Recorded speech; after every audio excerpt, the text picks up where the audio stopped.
जो कुछ एक्सपीरियंस कर रहा हूँ अभी, ये पहले नहीं किया था। 3 ऐसी फ़िल्में, तीनों थिएट्रिकल, है ना? और बड़ी हिट। एक एक्टर को और क्या चाहिए कि अगर किसी प्रोड्यूसर ने ₹100 लगाया है, तो प्रोड्यूसर को ₹100 लौट के आए। तो मैं उसके लिए क्या कर सकता हूँ? मैं अपना काम जितना भी मुझे आता है उसका द बेस्ट। बहुत सारा एक्सपेरिमेंट करना चाहता हूँ एज़ एन एक्टर, बहुत सारा। बस मेरी सारी जद्दोजहद इस बात की है कि जो मैं एक्सपेरिमेंट करना चाहता हूँ वहाँ बस ये आज़ादी मिल जाए। तो अनुराग सर के लिए यही बोलूँगा कि उन्होंने बहुत सारी अलग-अलग चीज़ें मुझे करने का मौका दिया। मुक्काबाज़, मैं तो कभी बॉक्सिंग ग्लव्स नहीं पहना था।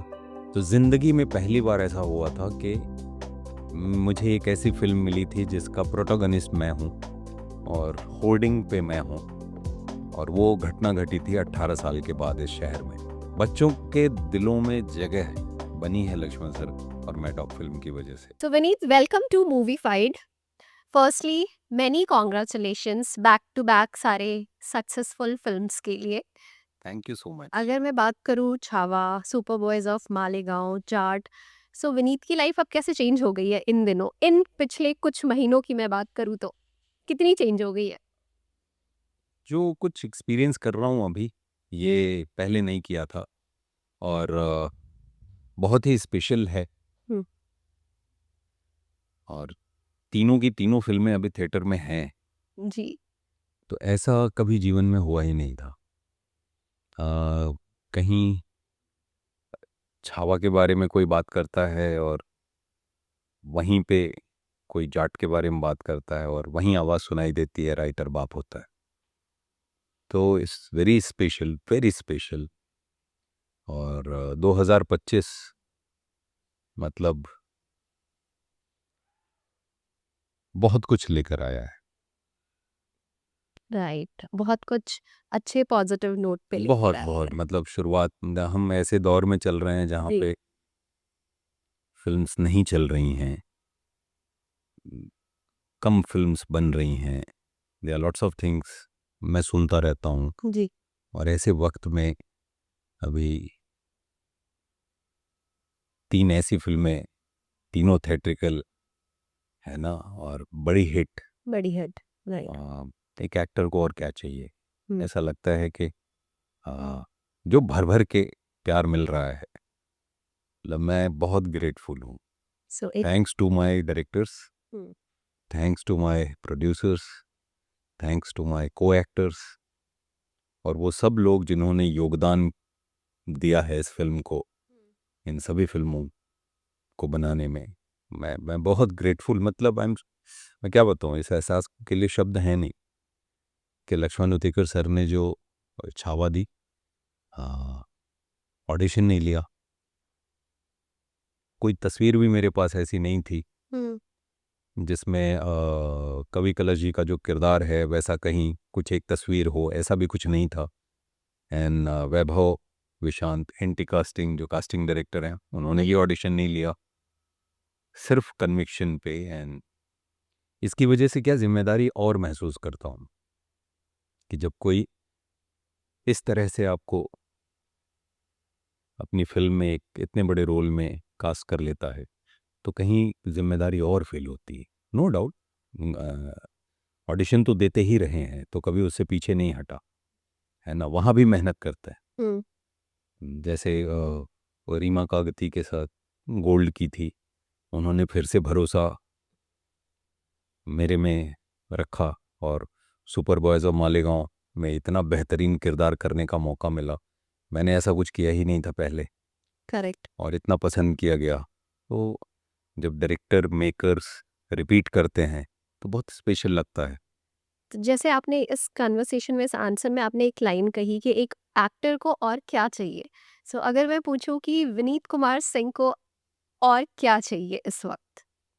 अ, बहुत सारा एक्सपेरिमेंट करना चाहता हूँ एज़ एन एक्टर, बहुत सारा। बस मेरी सारी जद्दोजहद इस बात की है कि जो मैं एक्सपेरिमेंट करना चाहता हूँ वहाँ बस ये ये आज़ादी मिल जाए कि अगर कोई मेरे साथ फ़िल्म बनाना चाहता है, तो जिस बजट में मेरे साथ फ़िल्म करना चाहता है, वहाँ ये न सुनने को मिले उन डायरेक्टर्स को कि नहीं नहीं, विनीत के साथ 25 करोड़ में फिल्म नहीं बनेगी, कि अगर विनीत एज ए लीड है तो 20 करोड़ में, 25 करोड़ में फिल्म नहीं बनेगी, किसी और को ले आओ। क्योंकि ये मैं बहुत हुआ है मेरे साथ, ये कई लोगों के साथ, कई एक्टर्स के साथ है ना। तो बस मुझे यही आज़ादी कमानी है, ताकि अगर मैं कोई ऐसा प्रयोग करना चाहता हूँ एज एन एक्टर, और डायरेक्टर का मुझ में अगर विश्वास है, प्रोड्यूसर की भी समस्या मैं समझता हूँ, है ना, कि इसी मैं हमेशा बोलता हूँ कि अब अगर मैं आपसे पूछूं कि आप अगर किसी 25 लोगों को जानती हैं, उनमें से कोई एक आदमी आपसे आके बोले 5 लाख रुपए मुझे ज़रूरत है, और आपको ये पता है कि लौट के नहीं आएगा, राइट। आप दोगे? आपको लगता है जो नॉर्मल, अगर 20 लोग भी ऐसे हैं, तो उनमें से कौन ऐसा होगा जो बोलेगा नहीं ले ले? नहीं देता कोई। अगर ये पता है कि लौट के नहीं आएगा तो नहीं देता कोई। तो आप जिसको जानते हैं, अगर वहाँ पे इस बात का आभास भी हो गया कि पैसा लौट के आएगा कि नहीं आएगा, कुछ आइडिया नहीं है, वहाँ आप 5 लाख रुपए नहीं दे पाते। तो जो प्रोड्यूसर है, जो जिसे इंडस्ट्री कहा जाता है, जो बिजनेस के लिए है, उससे आप कैसे उम्मीद करते हो कि आपके ऊपर 20 करोड़ रुपए लगा दे? अगर उनका पैसा लौट के नहीं आएगा, अगर उनको इस बात का डर है, बट स्टिल विनीत, वहीं अगर विदाउट टेकिंग एनीवन्स नेम, अगर हम कुछ एक्टर्स की बात करें तो हमें न्यूज़ में सुनने को मिलता है दैट इस फिल्म के लिए 7 करोड़ मिले, इस फिल्म के लिए 20 करोड़ मिले या 50 मिलने वाले हैं, बट इट्स नॉट नेसेसरी कि उन एक्टर्स की भी वो फिल्में उतना कमाल कर जाती हैं। शायद एक फिल्म हिट हो गई, उसके बाद सडनली एक्टर्स के रेट्स जो है, वो फीस जो है वो काफ़ी हाई हो जाती है। सो कभी कभी क्या होता है कि प्रोड्यूसर्स को भी सोचना पड़ता है, but in again few actors with when we talk about few actors, तो प्रोड्यूसर वहाँ पे भी वो रिस्क लेने को शायद तैयार हो जाता है कि ये फिल्म ने इतना कमाया तो शायद ये फिल्म भी कमा लेगी, लेकिन जब फिल्म रिलीज होती है तो वहां पर वो बिजनेस नहीं आ पाता है। सी आपने सुना फिल्म, होगा, हाँ, बीइंग एन इंडस्ट्री, या फिल्म जब रिलीज होती है तो क्या होगा ये किसी को पता नहीं नहीं पता होता। है, राइट। हम सब, ये मेहनत का काम है, हम सब कन्विक्शन के साथ शूट करते हैं और ये मान के चलते हैं हम अच्छा कर रहे हैं। ये अलग बात है कि शूटिंग के प्रोसेस में एक आभास होने लगता है हम सही जा रहे हैं, गलत जा रहे हैं, राइट। और कौन किसे कितना देगा, क्या देगा, ये कोई मैंडेटरी तो नहीं है, है ना, कि यही आपको देना है, यही आपको करना है। राइट। ऐसा कहीं कुछ अग्रीमेंट तो है नहीं, बिल्कुल। कहीं लिखा नहीं है हम्म। कि आप फिल्म बनाने जा रहे हैं तो आप इसको इतना दें, आप उसको उतना दें। वो उनका बट अपना। एक्टर्स डिमांड करते हैं ना कि like for example so and so ने 25 lakhs लिया, सडनली वो फिल्म हिट होती है अगर, तो वो सीधा डबल नहीं होकर के शायद 1 crore, 1.5 crore, just giving an example, वो हो जाता है। हाँ, तो अच्छी राइट। चीज़ है ना, अगर होता है तो अच्छा है ना। अगर पैसा लौट के आ रहा है तो वो लोग देते हैं खुशी से। राइट। ओके। अब छावा और जाट और सुपरवाइजर मालेगांव के बाद मेरा मेरा ये सवाल होने वाला है नेक्स्ट। मेरे भी नंबर मैं वही लोग पूछ रही हूँ। खुशी से दे रहे हैं खुशी, ना, और या बहुत बड़ा एग्जैक्टली। नंबर दे रहे हैं। सो वो, अगर मैं बात करूँ Chhaava, super boys of Malegaon and now Jaat, इसके बाद अब विनीत कुमार सिंह की जो फीस है, वो मतलब लोग सामने से बहुत अच्छे ऑफर्स आ रहे हैं, या व्हाट, विनीत ने अब ज्यादा डिमांड करना शुरू कर दिया है बिकॉज नाउ यू डिजर्व, आपको ऐसा मैं लगता है? हाँ, मैं डिमांड पहले भी नहीं करता था, लोग खुशी से देते खुशी से देते देते हैं। हैं, which is a very good thing. मैं ये मानता हूँ सी कि अगर प्रोड्यूसर ने मेरे ऊपर 2 रुपए लगाए हैं, हम्म। तो ऐसी कोई गारंटी नहीं होती मेरे एग्रीमेंट में कि ये 2 रुपए लौट के आएंगे, इसकी मैं आपको गारंटी देता हूँ एज एन एक्टर। करेक्ट। ऐसा कुछ नहीं लिखा आप होता। अपना बेस्ट दे रहे मैं हैं लेकिन ये प्रोजेक्ट के लिए। मानता हूँ, मैं ये मानता हूँ व्यक्तिगत रूप से हम्म। कि अगर किसी प्रोड्यूसर ने 100 रुपए लगाया है, तो प्रोड्यूसर का 100 रुपए लौट के आए, तो मैं उसके लिए क्या कर सकता हूँ? मैं अपना काम जितना भी मुझे आता है उसका द बेस्ट बिल्कुल। मैं कर दूं। मैं, मेरा यही योगदान हो सकता है एज जी। An actor. और मेरी कोई फिल्म किसी के भी साथ करता हूँ तो इसी फीलिंग के साथ करता हूँ कि अगर किसी का पैसा लगा है लौट के आएगा तभी तो दूसरी फिल्म बनेगी, राइट?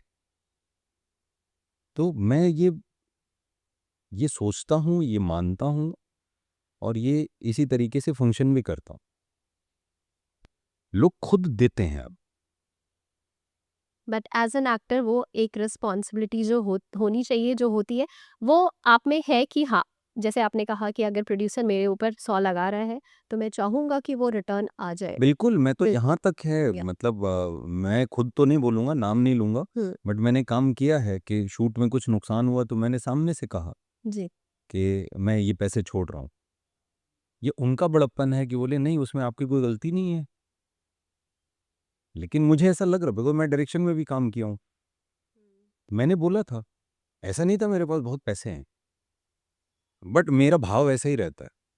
मैं सोचता ऐसे ही हूँ, फंक्शन भी ऐसे ही करता हूँ और जो मन में होता है कह देता हूँ। जी। लोग इंटेंट समझते हैं कि नहीं विनीत किसी और इंटेंट की वजह से नहीं बोल रहा और साफ-साफ बात करता हूँ। आप देर से समझेंगे लेकिन जब समझ में आता है तो मेरी जमती है लोगों से। राइट। हाँ, तो ये रहता है, मैंने बोला है कि कुछ हुआ था जिसकी वजह से because of some X Y Z reason, तो मैंने बोला कि मुझे दिख रहा है, मेरे पैसे कम कर लो। बोले नहीं उसमें आपका क्या लेना? वो उनके पहले समझा ही नहीं कि ऐसे कैसे? कौन ऐसे बोलता है? बोला नहीं, वो अलग बात है कि उन्होंने नहीं लिए, ये उनका बड़प्पन है। बट मैं फ़िल्म के लिए ऐसे सोचता हूँ। एंड जैसे कि मालेगांव का ये डायलॉग राइटर बाप होता है, ये इस डायलॉग से लोगों ने जितना कनेक्ट किया है, I am talking about the common people as well, you know, scripts को लेकर जो हम पहले सुनते थे, अब तो खैर काफ़ी कुछ सालों में ये चीज़ें बदली हैं एंड स्क्रिप्ट अगर स्ट्रांग होती है तो फ़िल्में जो है खुद अपने आप अपने हिसाब से एक्टर हो, डायरेक्शन हो, सारी चीज़ें वो हो जाती हैं। तो like you being an actor, आप इस चीज़ को कितना कनेक्ट फ़ील करते हो इस चीज़ से? मैं मानता हूँ राइटर बाप होता है और स्क्रिप्ट ही रेलवे ट्रैक होती है। राइटर राइटर ही समहाउ कंसीव करता है और तब जाके पन्ने पे वो डिलीवरी आती है और उसी को हम सब फॉलो करते हैं, सारा डिपार्टमेंट, राइट। राइट? तो कहीं न कहीं पैदा करने वाला राइटर ही है। तो ये जो डायलॉग है, लोगों को पसंद आया और उसकी टी-शर्ट बन रही हैं, झोले बन रहे हैं, है ना? तो अच्छा लगता है। बहुत सारे राइटर्स ने वो एक बना के ऐसा रखा हुआ है टेबल पे, राइटर बाप होता है अपने। आके लोग बोलते हैं कि विनीत, मतलब जैसे ही सुपर बॉयज़ और मालेगाँव की बात होती है, वो लाइन पहले शुरू होती है। राइट। वो मैंने ट्रेलर लॉन्च में भी देखा, इंडिविजुअल इंटरव्यूज़ में भी देखा जब टीम के साथ था। अभी इन पर्सन किसी से मुलाकात हो रही है, तो वहाँ भी ये बात आती है। इनफैक्ट जाट के प्रमोशन में लोगों से मिला, तो लोग वहाँ आके ये बात कह रहे हैं।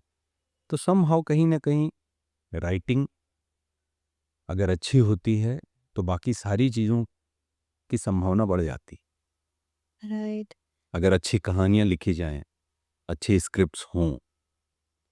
एक कॉमन चीज़ आप देखेंगे कि जो भी फ़िल्में बहुत चली हैं, मतलब ऐसा 100% नॉर्म नहीं बोल रहा हूँ, बट एक बड़ा मेजर परसेंट है इस चीज़ का। आप वो सामान्य सी बात है कि जो भी फ़िल्में खूब चली हैं, है ना? उनमें एक ही चीज़ कॉमन होती है कि उसमें एक राइटिंग का कुछ एक कमाल होता है। किरदार बिल्कुल। बड़े अच्छे होते हैं। जो किरदार लिखे गए हैं वो कनेक्ट हो जाते हैं। अब शोले आप अगर देखिए, तो उसमें जो 2 सीन 3 सीन में भी लोग थे, वो किरदार नाम से लोगों को याद हैं। उनके डायलॉग्स लोगों को याद हैं। तो राइटिंग का मैजिक ऐसा होता है कि एज़ एन एक्टर मैं जो करूँगा वो वही करूँगा जो लिखा गया है या उसी के आस-पास करूँगा। करेक्ट। तो बड़ी चीज़ होती है। ये मीडियम है, मतलब this medium belongs to director कि एक अच्छी स्क्रिप्ट कभी वो नहीं हो पाता जो होना चाहिए था और एक सामान्य स्क्रिप्ट को भी एक अलग ऊँचाई तक ले जा सकता है डायरेक्टर, तो this medium belongs to director. Correct, correct. लेकिन वो सारी चीज़ें शुरुआत कहीं न कहीं राइटिंग से होती और जब विनीत इंडस्ट्री में आए थे तब कोई ऐसी चीज़ थी जिससे अ, आपको डर लगता था? जब आए थे नए-नए इंडस्ट्री में? सो वाज़ देयर एनीथिंग? है। डर नहीं लगता, डरता-वरता नहीं मैं। नहीं। न किसी चीज़ से डरता हूँ, न परिस्थिति से डरता हूँ, न व्यक्ति से डरता हूँ, डर नहीं लगता। सम्मान में बिछ जाऊँगा और प्रेम में बिछ जाऊँगा, खुशी से, दंडवत। डर इन द सेंस कि फ़ियर मतलब एक होता है ना फ़ियर ऑफ कि पता नहीं सक्सेस मिलेगी, कितने सालों में मिलेगी, कल सी मिलेगी। तकलीफ़ एक अलग चीज़ है, हुँ, ठीक? डर एक अलग चीज़ है। नहीं मिल रहा है उसकी तकलीफ़ से गुज़रा हूँ, लेकिन डर रहा हूँ, ऐसा नहीं होता। हाँ, डर एक आता है, एक फीलिंग है, ह्यूमन इमोशन है, तो वो आता है, लेकिन डर हावी होगा या आप हावी हो गए, ये आप ही को तय करना है। वो कहा जाता है ना, जो डर गया सो मर गया, मर गया। तो सही बात है। मर गया मतलब फिज़िकली आप मर नहीं जाते हो, आप जो सपना लेके चले थे, वो सपना मर जाता है। तो आपके अंदर डर आएगा, परिस्थितियाँ डराएँगी, ठीक? आपको तय करना है कि उस डर को हावी होने दें या आगे कंटिन्यू करें। तो वैसा रहा है, आते हैं, ख़्याल आते हैं, लेकिन मैं वो निकल आता हूँ उससे बाहर। And you know being an actor, being a person from the industry, आजकल जो इतनी सारी चीज़ें, या तो फ़िल्म रिलीज़ होने से पहले कंट्रोवर्सी हो जाती है, रिलीज़ नहीं होने दिया जाता है, या होने के बाद हो जाती है। तो इन चीज़ों को लाइक अभी सबसे ज़्यादा तो चल रहा है that is of about caste system and all. कई फ़िल्में हैं जो आई हैं already, but you have worked with Anurag, उन्होंने भी, वो भी काफ़ी वोकल हैं, उन्होंने भी काफ़ी सारी चीज़ें बोली। But as an actor what do you feel and how do you connect yourself जब इस तरह की चीज़ें होती हैं किसी फ़िल्म को लेकर के? So what are your thoughts? मैं एक्चुअली शूट में ही हूँ लगातार, तो इसके बारे में अभी इधर क्या हुआ है मुझे आइडिया नहीं है। नहीं, in general I am asking कि किसी भी फ़िल्म से रिलेटेड जब कंट्रोवर्सीज़ होती हैं ना, उसको लेकर के? अब फ़िल्म करते समय मतलब मैं एज़ एन एक्टर अपना काम करता हूँ, हुँ, डायरेक्टर जो बोलता है वो करता हूँ। कोई चीज़ अगर लगती है तो मैं अपनी तरफ से कहता हूँ। बाकी इतना ही कर सकता हूँ, क्योंकि मेरे एग्रीमेंट में लिखा है, तो मैं अपना काम करता हूँ। और कोशिश ये होती है कि कोई जो भी चीज़ करूँ संवेदनशीलता के साथ करूँ। तो अगर कोई चीज़ मुझे लगती है तो मैं कहता भी हूँ, बिल है ना? लेकिन इंटेंट बहुत फेयर रहता है। कभी भी मेरा इंटेंट ये नहीं होता कि कोई हर्ट हो। कभी भी इंटेंट ये नहीं होता कि जानबूझ के कुछ ऐसा करो कि किसी को उससे तकलीफ़ हो। मैं कभी ऐसे नहीं सोचता। मेरा इंटेंट होता है ईमानदारी से अपना काम करो और काम लोगों तक पहुँचे, लोगों को काम पसंद आए। और इस प्रयास में भी आप घर में देख लीजिए ना कि अगर आपका परिवार 6 लोगों का परिवार है, तो ऐसा नहीं होता ना कि घर में कोई आदमी इस इंटेंट के साथ रह रहा है कि वो भाई को परेशान करे या बहन को परेशान करे या माँ-बाप को परेशान करे। इंटेंट फेयर होता है। उसके बावजूद भी कई बार ऐसा होता है ना कि पिताजी को नहीं अच्छा लग रहा है बेटा जो कर रहा है। बेटे का इंटेंट नहीं, या पिताजी जो कर रहे हैं बेटे को नहीं अच्छा लग रहा है। पिताजी का ऐसा इंटेंट नहीं है या हुँ, माँ का ऐसा इंटेंट नहीं है कि बेटे को खराब लगे। करेक्ट। वो अच्छे इंटेंट के साथ कर रहे होते हैं। लेकिन कई बार आप नहीं भी चाहते हो तो भी हो सकता है किसी को कोई चीज़ बुरी लग जाए। आपकी नीयत ऐसी कभी नहीं थी। तो एज़ फ़ार एज़ जब तक आपका इंटेंट फेयर है, आपकी नीयत साफ़ है, आप ज़िम्मेदारी के साथ अपनी काम कर रहे हैं, तो मैं मानता हूँ कि सच्चाई के साथ आप अपनी बात कहते हैं तो लोग उस चीज़ों को समझता। और एंड ऑन दैट नोट यहाँ पर कुछ डायरेक्टर्स के नाम है जिनके साथ आपने काम किया है। इनके बारे में अगर विनीत को एक-एक लाइन बोलना हुआ तो क्या बोलेंगे? पहला नाम है अनुराग कश्यप। बहुत इम्प्रोवाइज़ होता है सेट पे और बहुत सारी आज़ादी मिलती है एज़ एन एक्टर। मेरे अंदर एज़ एन एक्टर बहुत सारी चीज़ें उनके साथ काम करते हुए अनफ़ोल्ड हुई। बहुत सारा एक्सपेरिमेंट करने का उनके साथ मतलब उन्होंने मुझे मौका दिया। मैं यही बोलूँगा।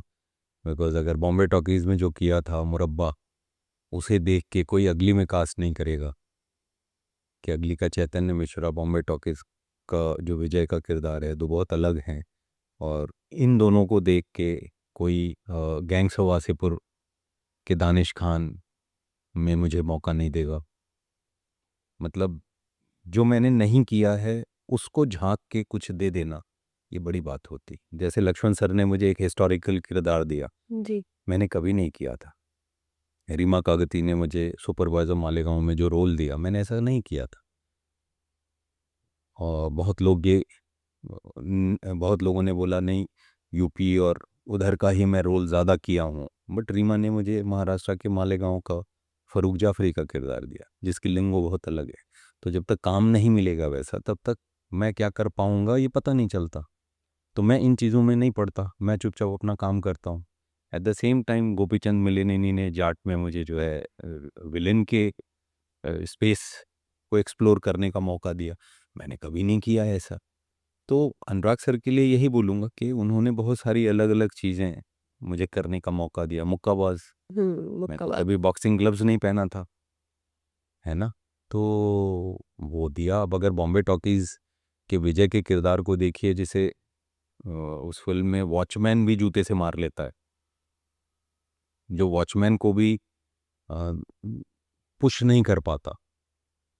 वहीं बॉम्बे मुक्काबाज़ का जो श्रवण है, वो मतलब वो कोच के सामने भी नहीं रुकने को तैयार है। वैसा ऐसी एक्सप्रेस ट्रेन है कि उसको कोई रोक ही नहीं पाता। वो कहीं भी जाके भिड़ जाता है। तो ये डायरेक्टर, मैंने बोला ये डायरेक्टर का मीडियम है। रीमा कागती। रीमा कागती सेट पे आने के पहले इतना डिटेल में काम कर चुकी होती हैं। हर एक चीज़, अगर ये कप भी यहाँ रखा है तो इस कप का रंग क्यों है, ये शेप क्यों है, उसके पीछे वो सोच चुकी होती हैं।